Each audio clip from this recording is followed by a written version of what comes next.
어느 나라나 어느 민족이나 1년 중에 그 나라와 민족이 특별히 지키는 명절이나 절기가 다 있습니다. 우리 한국이나 중국 같은 이런 동북아 문화권에서는 1년 가운데에 입춘이나 우수나 경첩이나 이 24절기와 그리고 설명절, 추석명절, 이것은 특별히 바로 농경문화와 밀접한 관계가 있습니다. 그리고 이 땅에서 우리가 먹고 사는, 우리 육신이 먹고 사는 이 먹는 문화와 농경문화와 밀접한 관계에 있다는 것입니다. 그래서 언제 계절이 시작되고 언제 곡식을 파종하며 언제 추수를 하며 언제 계절의 변화가 오는지, 이것을 이 농경문화 중심적으로 이 절기들이 이루어졌음을 볼 수 있는 거죠. 그러나 우리가 성경에서 살펴보는 이 이스라엘 민족의 민족 절기는 이 동북아 문명에 있는 이 땅에 집중하는 이 문화와 전혀 다릅니다. 이스라엘 백성들에 있는 이 세 가지의 대표적 절기, 유월절, 오순절, 초막절 또는 장막절에 불리는 이 세 절기는 하늘의 하나님과 이 땅의 인생들의 구원의 문제와 관련되는 것이 히브리 민족들의 절기라는 거죠. 이런 유월절이 어떤 절기인가요? 유월절은 이스라엘 백성들이 400년 동안 이집트의 노예로 있다가 우리 민족이 8.15 광복 해방을 맞이한 것처럼 그 민족이 이집트로부터 해방을 얻은, 자유를 얻은 그런 기념이라고 볼 수 있는 것이죠. 여러분, 오순절은 어떤 날이죠? 이 유월절이 지난 이후에 50일이 지나고 나서 이스라엘 백성들이 이집트를 탈출하여서 광야를 통과하여서 이제는 시내산 앞에 그들이 모이지 않습니까? 그때 50일 되는 그날에 하나님께서 모세를 시내산 위로 불러 올려 있어서 이제 이스라엘 백성과 언약을 맺으시면서 율법을, 하나님의 말씀을 하늘에서 땅으로 보내주신 그날이 오순절이지 않습니까? 그리고 세 번째로 이스라엘 백성들이 지키는 이 초막절, 이 장막절, 수장절이라 불리는 이 절기, 이 절기의 의미가 뭔가요? 그것은 바로 이스라엘 백성들이 이제 가나안 땅에 들어가면은 40년간 광야에서 그들이 여행을 하면서도 옷이 헤어지지 않고 굶주리지 않고 신발이 헤어지지 않고 주님께서 40년 동안 모든 것을 채우셨음을, 그것을 기억하며 감사하며 살도록, 그래서 이 땅에 살아가는 언약의 백성들이 무엇을 먹을까 무엇을 입을까 염려하지 말고 먼저 그의 나라와 의를 구하는 삶을 살도록 하기 위해서 이 수장절, 초막절, 장막절을 주신 것이죠. 여러분, 그렇기 때문에 이 세 가지의 이 절기는 이스라엘 백성들에게 있어서나 오늘날 교회 시대의 우리에게 있어서나 마찬가지예요.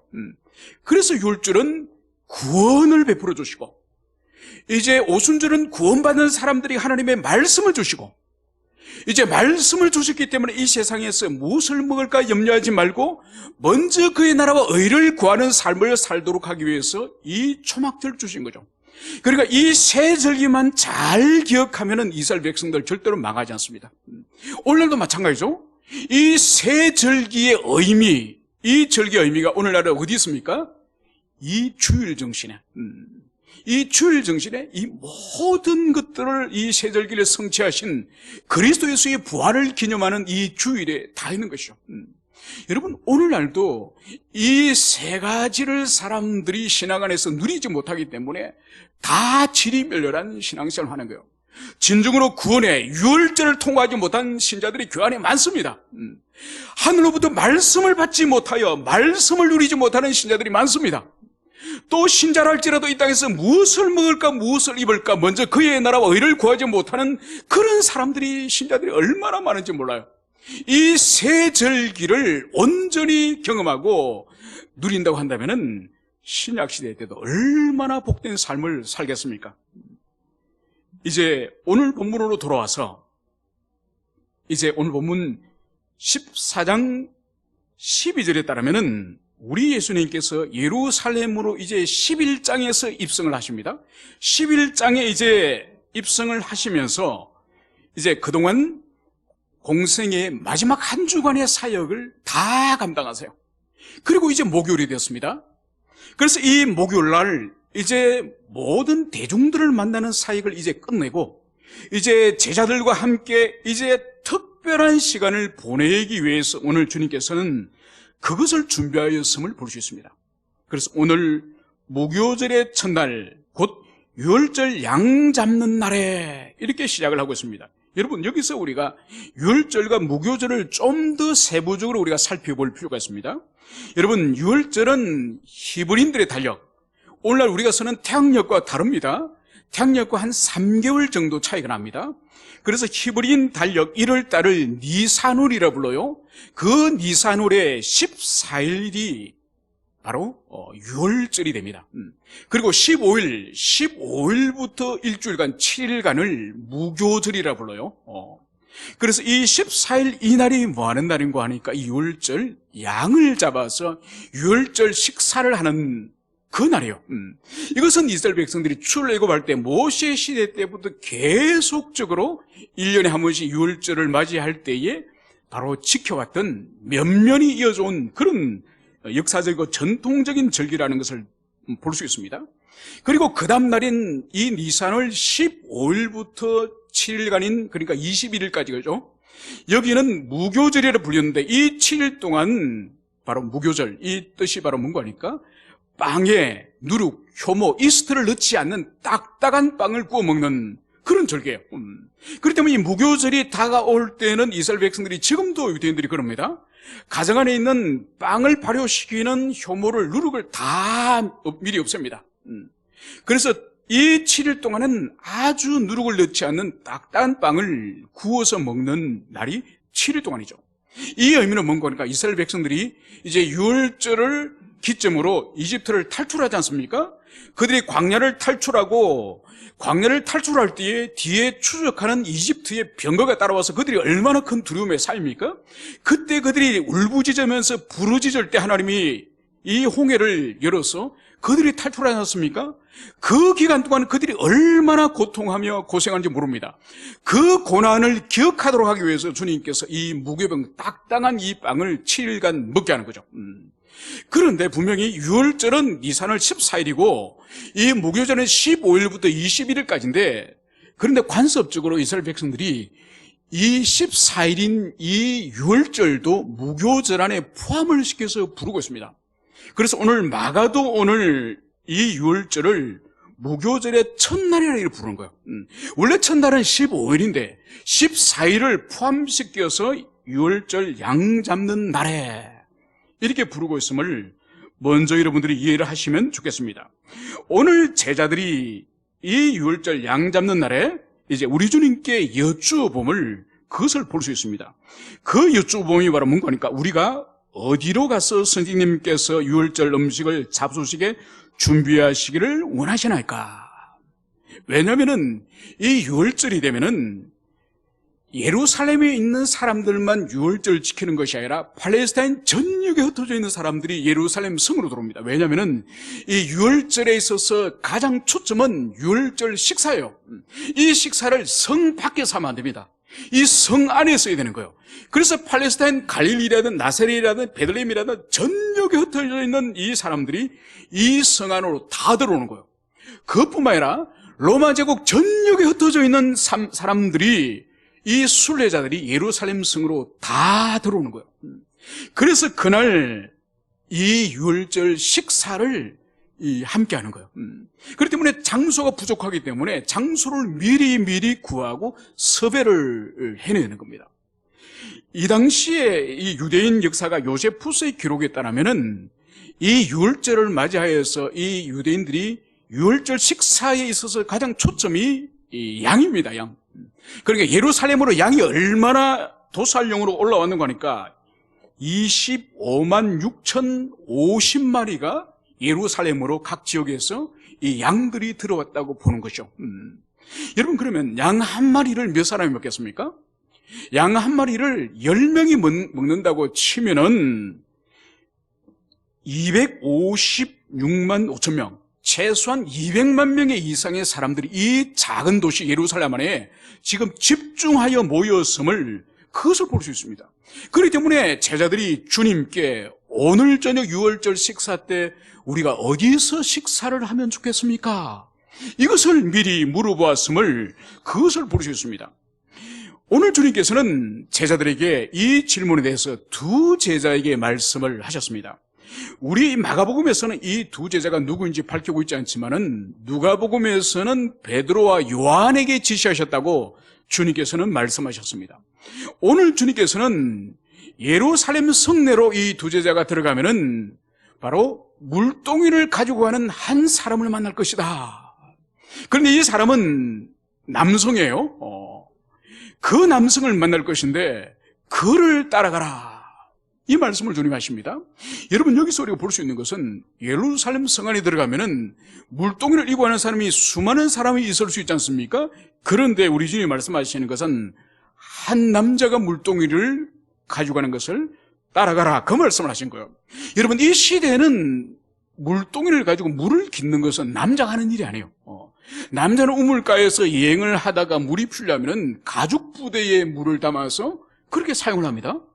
그런데 오늘 남자가 물동이를 가지고 지금 가는 거예요. 그러니까 아주 특이한 장면이겠죠. 그래서 제자들이 볼 때 눈에 아주 잘 띄는 사람일 것입니다. 그러니까 그 사람을 따라가서 그 사람이 들어가는 집으로 들어가서 그 주인에게 선생님께서 오늘 저녁에 유월절 식사 때 이 집에 어느 공간을 우리가 사용할 수 있겠습니까? 이것을 주님께서 질문하는 거예요. 그러면 그 주인이 준비되어 있는 그 처소를, 그 공간을 보여줄 것이다. 이 말씀을 주님이 하신 거죠.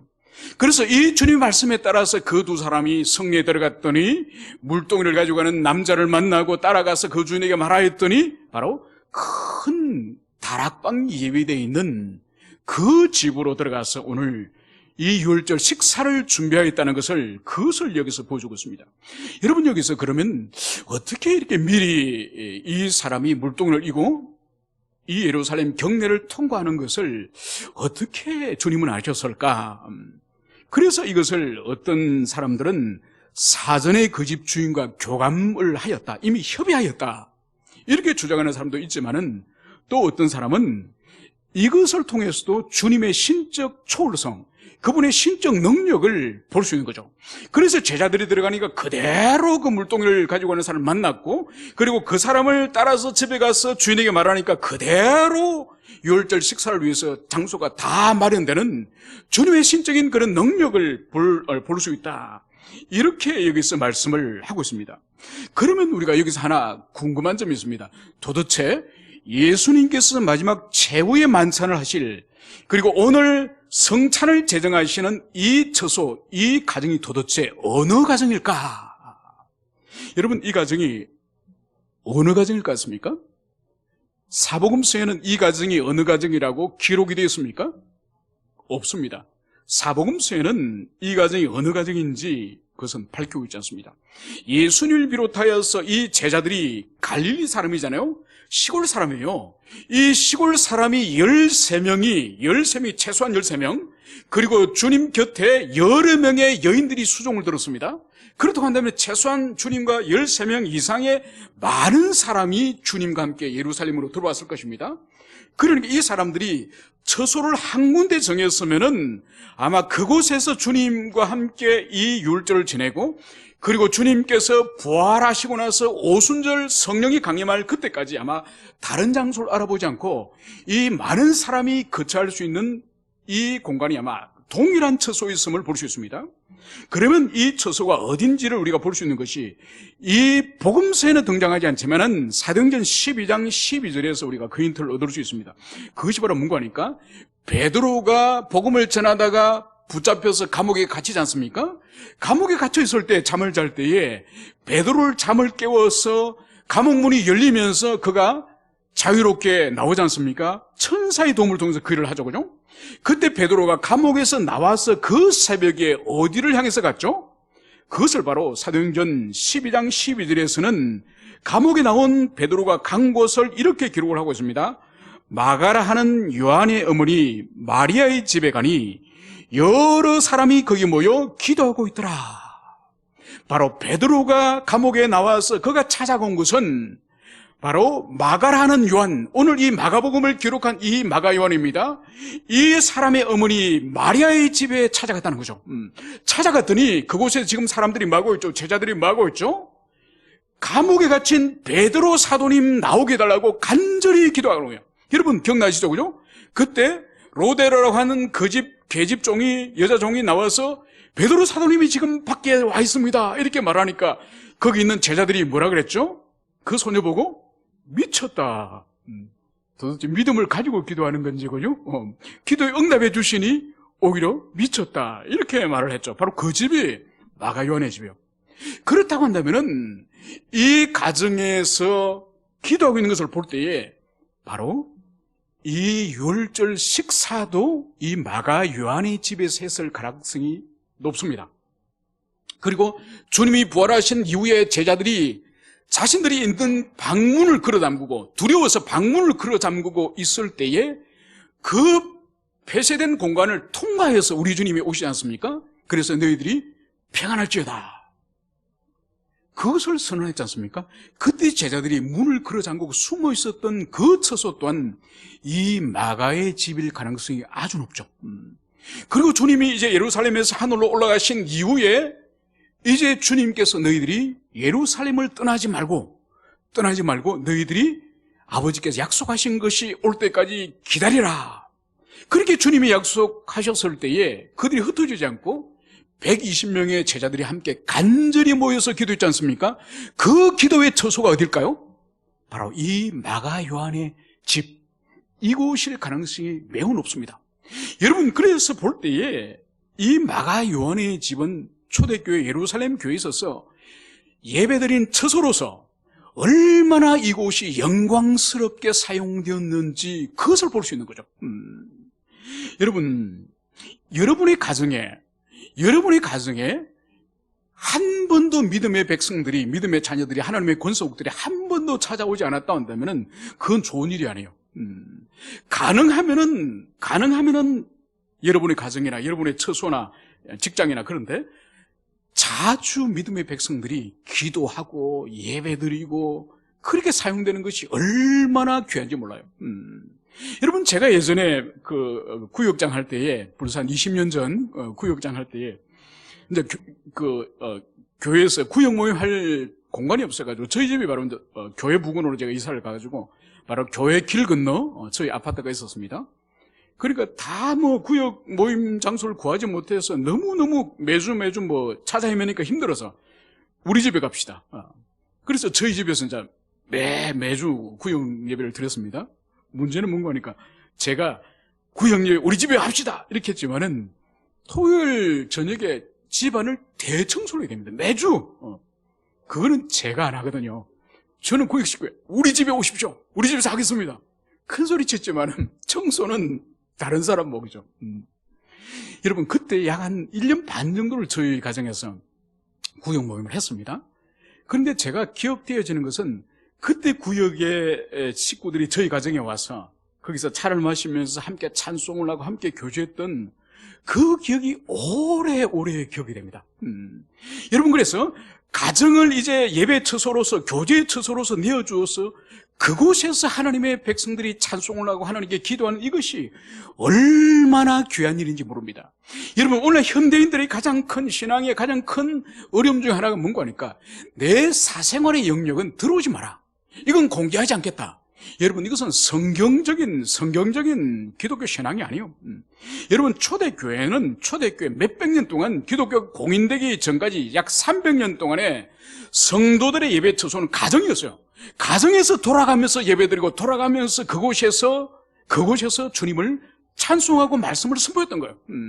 그래서 원래 예배당을 지었던 것은 기독교가 300년이 지난 이후에 기독교가 공인되고 국교로 된 이후에 이제 로마로부터 이제 그런 예배당을 이제 승인받은 이후에 가능했지. 그전에는 공동묘지나 가정이 예배 처소라는 그것을 볼 수 있습니다. 그래서 오늘날도 우리가 가정을 오픈하고 삶을 오픈하고 그래서 함께 지체됨을 예배를 통해서 함께 가정적인 교류를 통해서 그런 것들을 우리가 경험해야 됨을 그것을 우리가 기억을 해야 될 것입니다. 이제 우리가 17절과 18절에서 보면은 이제 두 제자가 이 과정을 이제 준비한 이후에 해가 저물고 주님께서는 12제자를 데리고 그 집으로 가서 이제 식사를 할 때에 이제 주님께서는 놀라운 사실을 한 가지 말씀을 하시게 됩니다. 그것이 바로 주님은 이렇게 말씀하시는 거죠.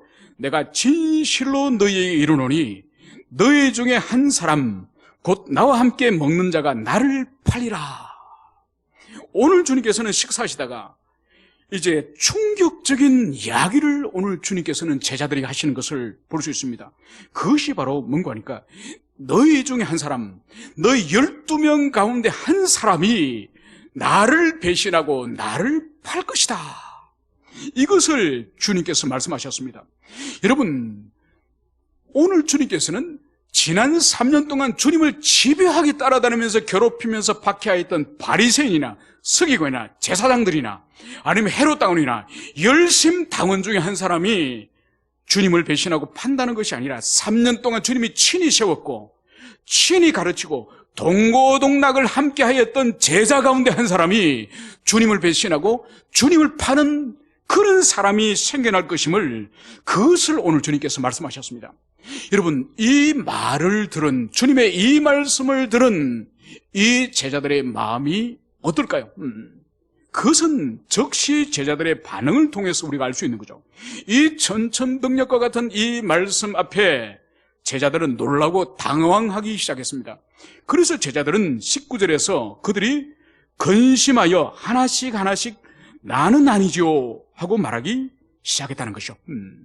여러분, 12명 가운데 차라리 누구라고 이름을 찍어서 그렇게 말씀을 하셨으면은 나머지 11명에게는 자유함이 있겠죠. 자유함이 있는데 누구라고 말씀하지 않고 나와 함께 먹는 자, 다 12명이 다 함께 식탁에서 지금 먹고 있는데 그럼 모두가 해당되는 거죠. 나와 함께 먹는 자 가운데 한 사람이 나를 배신할 것이다. 그러니까 모든 사람들이 다 배신자의 가능성을 가지고 주님 말씀하시는 거예요. 그래서 제자들이 주님께 한 명씩 돌아가면서 나는 아니죠, 나는 아니죠, 이 말을 하는 것을 여기서 볼 수 있습니다. 여러분, 이 사람들이, 이 제자들이 주님을 향해서 나는 아니죠, 나는 아니죠 이 질문을 하면서 주님께서는 아무 말씀하지 않으세요. 여러분, 이 질문을 하면서 얼마나 두렵겠습니까? 그래, 너다. 그래, 너다. 이렇게 말해버리면 모든 게 끝나지 않습니까? 그죠? 주님은 아무 말씀도 하지 않으세요. 그러면서 여기서 우리가 이 제자들이 내가 아니죠, 내가 아니죠 하는 이 말을 통해서 우리가 볼 수 있는 것이 바로 뭔가 하니까 이 제자들이 아직도 주님을 향한 온전한 헌신과 온전한 신뢰와 그분을 향한 절대 의존의 마음이 이 제자들에게 전혀 없다는 것을 볼 수 있는 거예요. 이 제자들 스스로 주님을 향한 신뢰와 의존이나 확신이 없기 때문에 이 불안함과 두려움 가운데 이들이 주님께 내가 아니죠, 나는 아니죠 이 질문하는 것을 볼 수 있습니다. 여러분, 복음서 안에서 주님이 붙잡히시는 마지막 만찬하는 이날 저녁까지, 이날 만찬하는 이날 저녁까지 제자들 사이에 있던 일을 여러분 기억하시죠? 누가 큰 자인가? 누가 주님 좌편에, 누가 주님 우편에 앉을 것인가? 12명 가운데 서열을 정한다고 한다면 이 서열 가운데 나는 몇 위에 속할까? 여러분, 이것이 제자들의 관심이에요. 여러분, 제자들의 관심은 바로 뭔가 하니까 예수님을 따름으로 말미암아서 내가 무슨 보상을 받을 수 있을 것인가? 내가 예수님의 제자 사도가 됨으로 말미암아서 주님으로부터 받을 것이 뭔가? 여러분, 이것은 오늘날 우리 신앙도 틀리지 않습니다. 여러분, 우리 신앙이 만약 예수를 믿으면 믿을수록 우리가 더 고난을 당하고 우리가 더 이 땅에서 박해를 받고 우리가 더 가난해진다고 한다면은 여러분, 예수 믿겠습니까? 아마 아무도 예수 안 믿을 거예요. 오늘 이 제자들에게 있어서는 주님께 자신이 주님을 따름으로 말미암은 어떤 대가, 보상을 이 사람들이 바라는 거예요. 여러분, 이것은 곧 잠시 후면 그대로 증명이 됩니다. 그래서 가룟 유다는 자신이 기대했던, 자신이 소망하였던 예수 그리스도, 그분이 아니기 때문에 은삼십에 우리 주님을 팔아버립니다.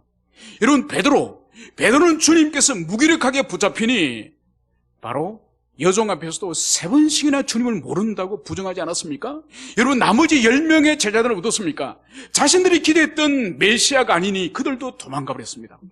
여러분, 그러므로 이 12명의 제자들은, 성령님이 오시기 전에 이 12명의 제자들은 내재적인 한계를 가지고 있음을, 그것을 여실히 보여주고 있습니다. 그래서 오늘 주님께서는 나와 함께 그릇에 손을 넣는 자니라, 이 말씀을 하고 있음을, 그것을 보여주고 있습니다. 그러면서 주님께서는 당신께서 십자가의 죽으심과 그리고 자신을 파는 자에 대해서 이렇게 오늘 21절에서는 말씀을 하고 있습니다. 인자는 자기에 대하여 기록된 대로 가거니와 인자를 파는 사람에게는 화가 있으리로다. 그 사람은 차라리 나지 않았더라면 자기에게 좋을 뻔하였느니라. 여러분, 오늘 주님께서는 당신 자신을 인자라 부르는 거죠. 여러분, 인자의 의미가 사람의 아들이라는 뜻이지 않습니까? 여러분, 주님은 지상에 계시는 동안에 자기를 스스로 부르실 때에 인자라고 절겨 부르셨습니다. 그분은 하나님의 아들이에요. 그래서 하나님의 아들이시지만은 자신을 낮추셔서 겸손하게 끊임없이 사람의 아들을 인자라고 자신을 부르신 거죠. 오늘 주님께서는 인자 자신은 바로 기록된 대로 가거니와, 바로 당신이 이제 곧 닥쳐야 될 십자가를 지시고 고난을 받으시고 그리고 죽으시는 그 모든 당신이 걸어가야 될 메시아의 그 길은 바로 기록된 대로, 하나님의 말씀이 기록된 대로 자신은 이제 앞으로 그 고난의 길을 갈 것이다. 그것을 주님께서 말씀하시는 거죠. 여러분, 그렇다고 한다면은 오늘 주님께서는 십자가에 매달리시고 죽으시는 거나, 또 채찍을 맞으시고 고난당하시고 수치를 당하시고 뺨을 맞으시는 거나, 이 모든 일들이 주님의 능력이 부족하거나 아니면 우발적으로 일어난 일이 아니라 바로 주님의 말씀에 기록된 대로 그 길을 걸어감을, 그것을 보여주는 거예요. 여러분, 요한복음에서 우리가 예전에 살펴봤던 것처럼 요한복음 10장 17절에서 18절에서는 분명히 당신이 다가오는 십자가 죽으심에 대해서 주님은 이렇게 말씀하십니다. 내가 내 목숨을 버리는 것은, 그러니까 당신 스스로 목숨을 스스로 버림을 주님 말씀하십니다. 버리는 것은 내가 그것을 다시 얻기 위함이니, 이를 내게서 빼앗을 자가 있는 것이 아니라 내가 스스로 버리노라. 나는 버릴 권세도 있고 다시 얻을 권세도 있느니라. 여러분, 이것이 주님의 십자가의 대속적인 죽음의 의미예요. 힘이 연약해서 아니면 능력이 부족해서 그렇게 당신이 죽으시는 게 아니에요. 스스로 자기 생명을 포기하셨고, 또 포기하실 뿐만 아니라 죽은 분이 다시 살아날 수 있는, 생명을 다시 얻을 수 있는 능력을 가지셨기 때문에 당신 스스로 십자가를 지시고 죽으신 거예요. 여러분, 그렇기 때문에 이제 주님께서는 기록된 대로 가신다고 하는 그 의미가 뭔지를 잠시 살펴보겠습니다. 먼저 우리가 우리 주님의 고난과 그 죽음에 대해서 창세기 3장 15절에서 가장 먼저 기록을 하고 있습니다. 바로 원시복음이라 불린 이 말씀 안에서 여자의 후손이 뱀의 머리를 상해할 것이요 뱀은 여자의 후손의 발꿈치를 상해할 것이라. 여러분, 여기서 메시아께서 오셔서 이 사탄의 머리를 치명적으로 상해하셔서 사탄을 치명적으로 패배시킬 것을 말할 뿐만 아니라 이 사탄이 그리스도의 발꿈치를 상해해서 그분 또한 죽음을 경험할 것임을, 그것을 말씀하셨습니다. 이것이 이제 십자가를 통하여서 오랜 세월이 지나서 주님의 갈보리 십자가를 통해서 이루어질 때임을, 그것을 볼 수 있습니다. 그리고 다윗의 시편 21편 1절에서는 이렇게 다윗은 말씀을 하고 있습니다. 내 하나님이여, 내 하나님이여, 어째여 나를 버리시나이까. 여러분, 이것이 우리가 잘 아는 예수님께 십자가 달리셔서 7마디를 하셨을 때 그 한마디인 엘리 엘리 라마 사박다니, 아버지 아버지 어떻게 나를 버리시나이까. 이 다윗의 시편에서 일찍이 말씀하셨던, 천년 전에 말씀하셨던 이 말씀을 그대로 주님께서는 이루시기 위해서 십자가에서 달리시고, 십자가에서 천년 전에 기록된 다윗의 시를 그대로 말씀하셨음을, 그것을 우리는 알 수 있습니다. 그리고 다윗의 시편 41편 9절에서는 이렇게 기록되고 있습니다. 내가 신뢰하여 내 떡을 나눠 먹던 나의 가까운 친구도 나를 대적하여 그의 발꿈치를 들었나이다. 바로 다윗의 시 가운데에, 다윗의 친구 가운데 친밀했던 친구 가운데 다윗의 배신자가 자신을 배신하는 것처럼 바로 이 시편은 메시아에 관한 예언이고 메시아의 고난과 같은 예언이기 때문에 바로 이 말씀이 그대로 12제자 가운데의 가룟 유다의 배신을 예고하는 그 말씀임을 여기서 보여주는 거죠. 여러분, 그렇기 때문에 창세기나 시편에서 메시아의 고난과 죽음에 관한 이 풍부한 이 말씀, 이 기록된 말씀의 길을 주님은 걸어가시기 때문에 바로 그분의 죽음과 십자가가 있음을 주님께서는 그것을 말씀을 하고 있습니다. 여러분, 여기서 우리가 볼 수 있는 것이 바로 뭔가 하니까 이 주님이 십자가에 죽으시는 이 죽음은 하나님의 주권적인 구속 계획이에요. 그러니까 죄인을 구속하기 위한 하나님의 주권적인 구속 계획이지만은 그러나 여기에 참여하는 악인들의 그 배신, 우리 주님을 파는 악인들의 그 배신은 바로 인간의 그 책임은 피할 수가 없다는 거예요. 여러분, 그렇기 때문에 여기서 우리가 첨예하게 보여주는 것이 바로 뭔가 하니까 하나님의 주권적인, 절대 주권적인 하나님의 역사하심, 이 십자가의 대사역, 이 주권과 바로 여기에 참여하는 이 예수님을 파는 가룟 유다의 이 죄는 모순되는 것이 아니라는 거죠. 그래서 성경은 명백하게 하나님의 주권의 시행과 인간의 의지적인 이 악의 이 참여, 이것은 충돌하는 것이 아니라 성경은 두 가지를 모두 말씀하고 있다는 그것을 우리가 기억해야 될 것입니다. 여러분, 그렇기 때문에 우리 주님께서도 인자를 파는 그 사람에게는 화가 있으리라. 그 사람이 인자를 파물므로 말미암아서 하나님의 구속사역, 그리스도 십자가 사역에 참여하지만은 그러나 그 사람의 도덕적 책임, 이것은 면제되는 것이 아니다. 이 말씀을 여기서 하는 거예요. 그래서 주님께서는 차라리 그 사람은 이 세상에 태어나지 않았으면 좋아할 뻔하였다. 이 말씀을 여기서 하는 거죠. 여러분, 우리도 가끔 그런 이야기를 하지 않습니까? 아주 흉악한 삶을 살다가 죄를 지은 사람을 향해서 안타까운 마음으로 차라리 그 사람은 이 세상에 안 났으면 다른 사람에게도 고통을 주지 않고 자기도 저런 고통을 받지 않을 텐데, 이런 말을 우리도 사용하지 않습니까? 여러분, 이 유대인들도 이것이 속담이에요, 속담.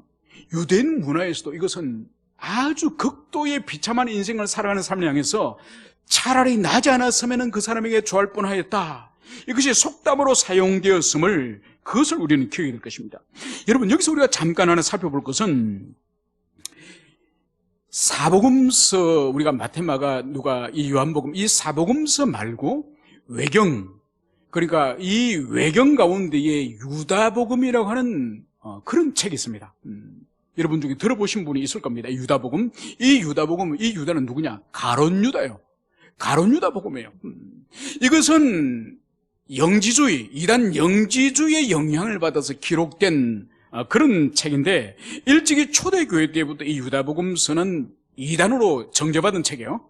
그리고 이 책은 신뢰할 수 없는 책입니다. 이 책에서 어떤 것을 기록을 하고 있는가? 이 유다복음서에는 12명의 제자 가운데에 우리 주님의 십자가의 대속사역과 그분의 고난과 그분의 죽음, 이것에 대해서 11명의 제자들은 도무지 깨닫지 못하는 거예요. 도무지 깨닫지 못하는데 주님의 이 고난과 이 십자가 사역에 대해서 가룟 유다가 정확하게 깨닫고 있다는 거죠. 정확하게 가룟 유다가 깨닫고 있어서 12명의 제자 가운데서 가룟 유다가 영적으로 가장 탁월하다는 거죠. 가장 탁월한 그런 제자인데, 그래서 예수님께서 당신이 십자가 죽으셔야 되고, 죽기 위해서는 누군가는 당신을 배신하고 당신을 파는 악인의 역할을 누군가는 감당해야 되는데, 11명의 제자는 도무지 무지하여서 주님의 뜻을 받들 수가 없다는 거죠. 그래서 주님께서 가룟 유다를 불러서, 이제 내가 십자가에 매달리고 내가 이제 죽어야 되는데, 그런데 누군가는 나를 팔고 나를 배신해야 되는데, 다른 제자는 도무지 이 대속적인 사역을 깨닫지 못하니, 가룟 유다, 너가 나를 배신하고 이제 나를 팔아서 내가 십자가에 로마인들에게 이제 넘겨줘서 죽도록 하라, 이렇게 주님이 그것을 지시했다는 거예요. 여러분, 그래서 이 가룟 유다의 이 복음은 본질이 바로 뭔가 하니까, 주님의 십자가 대속 사역은 예수님과 가룟 유다 사이의 이 협약에 의해서 이루어진 거다, 이렇게 이렇게 왜곡을 하는 거예요. 오늘 예수님께서 보십시오. 분명히 예수님께서 뭐라고 말씀하셨습니까? 인자를 파는 그 사람에게 화가 있으리라. 차라리 나지 않았으면 주할 뻔했는데.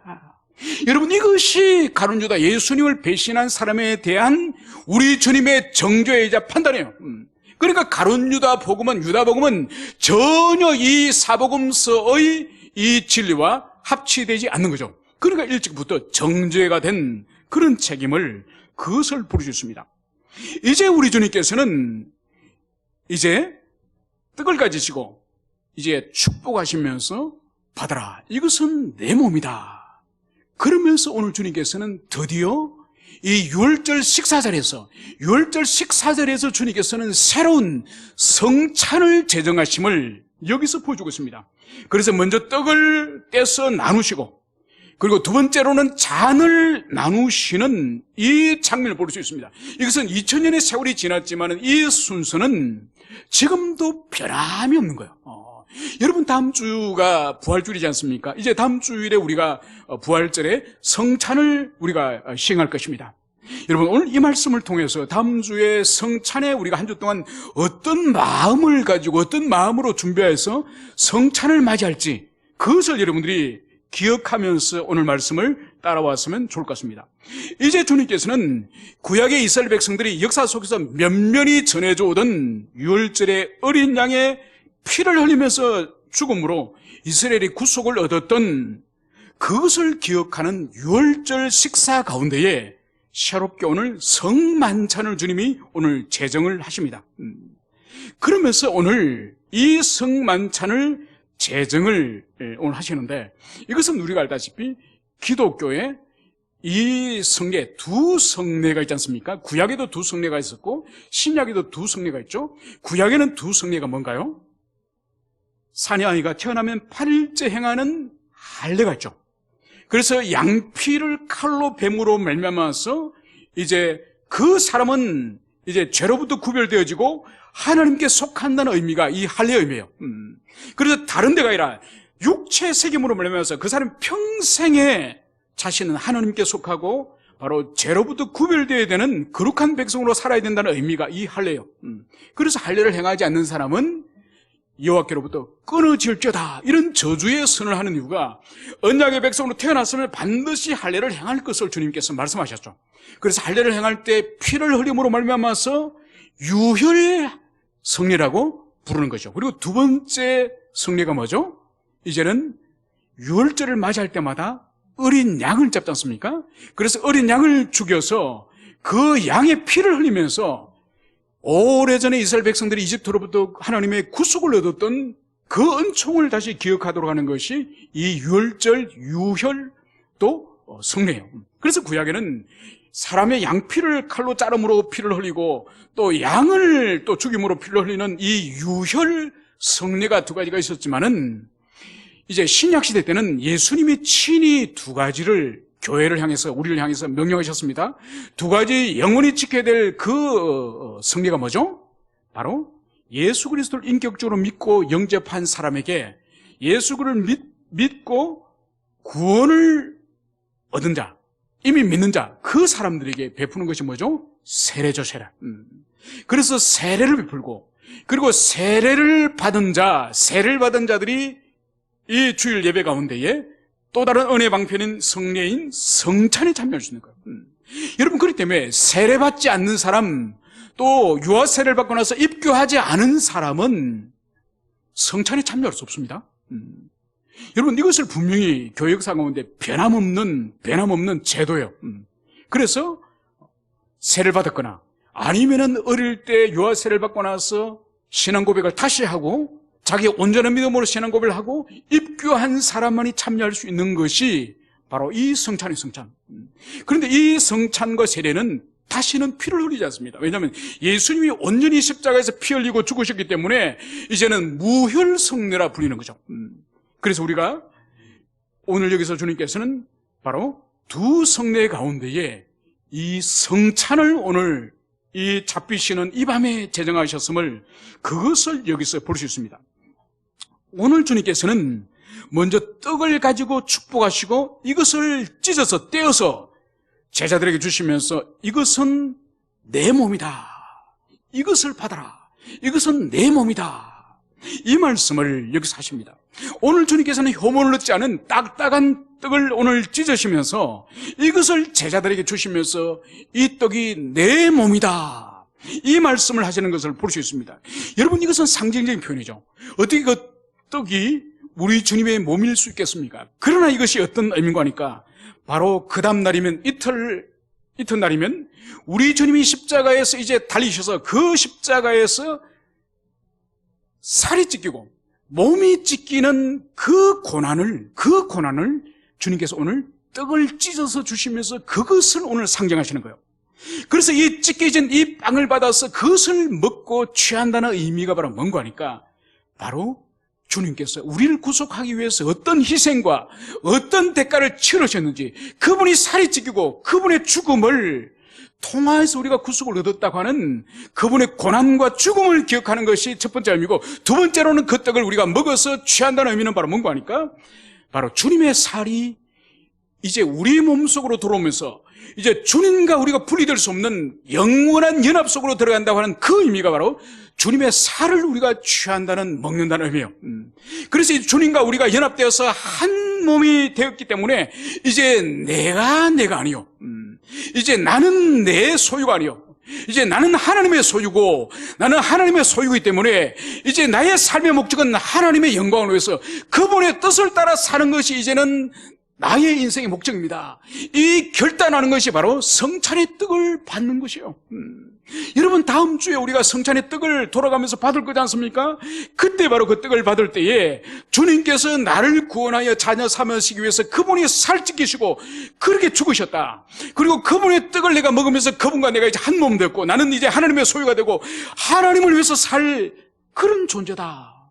여러분, 이것이 바로 성찬에서 떡을 뗀다는 의미예요. 이어서 우리 주님께서는 이제 잔을 가지시고 감사기도 하시고 그들에게 주시니 다 이를 마시며 이르되 이것은 많은 사람을 위하여 흘리는 나의 피 곧 언약의 피라. 이 말씀을 주님께서 하셨습니다. 주님께서 돌리신 이 포도즙 또한 마찬가지입니다. 이것은 바로 뭔가 하니까 이것도 상징적인 표현이죠.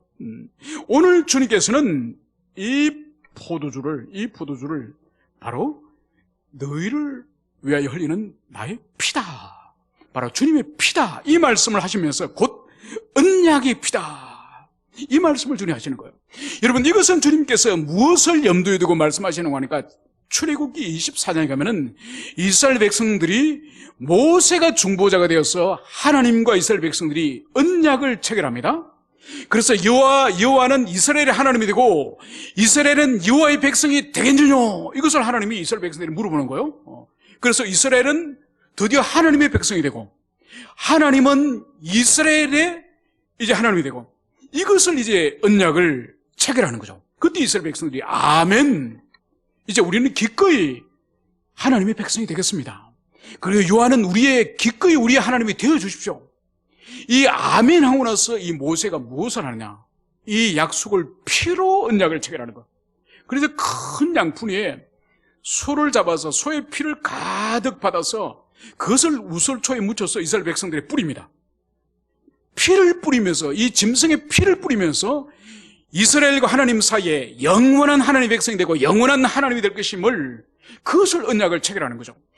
그것을 오늘 예수님께서는 염두에 두시고 이제 주님의 십자가의 대속을 통해서 이제 주님과 이제 믿음으로서 그 구속 사이가 참여하는 이 땅의 교회된 우리들에게 이제 더 이상 구약의 짐승의 피가 아니라 당신의 피를 뿌림으로, 당신의 피를 흘림으로 이제 이 영원한 언약을 체결할 것임을, 그것을 오늘 주님께서 말씀하시는 거예요. 여러분, 그러므로 말미암아서 이 성찬의 의미는 바로 떡과 이 포도주는 주님의 살찌기심과 피 흘림을 통해서, 주님의 죽음을 통해서, 주님의 생명 버리심을 통해서 이제 우리가 그 십자가에 참여해서 우리가 주님과 함께 죽고 우리가 주님과 함께 부활한다는 의미가 바로 주님의 이 성찬에 참여하며, 여러분, 그래서 우리가 다음 주에 부활주를 맞이하여서 이 성찬에 참여할 때에 이것이 얼마나 우리를 향한 주님의 크신 은총인지. 여러분, 세례는 여러분들이 평생에 한 번 받습니다. 단회적으로 여러분들이 세례를 받는 거예요. 두 번, 세 번 받으면 안 됩니다. 단 한 번 세례를 받지만은 여러분, 성찬은 주님이 친히 내가 다시 올 때까지 계속적으로 이것을 기념하며 성찬을 참여할 것을, 그것을 말씀하시는 거예요. 여러분, 이것이 크나큰 복인 것이 바로 뭔가 아니까? 우리가 성찬에 참여할 때마다 그분이 나를 향해서 살찌기시고 피 흘리신 그 십자가 현재적인 그 은총으로 들어갈 수 있는, 언제든지 성찬을 통해서 은총으로 돌아갈 수 있는 영원한 현재적인 은혜의 방편을 이 성찬을 통해 주신 거예요.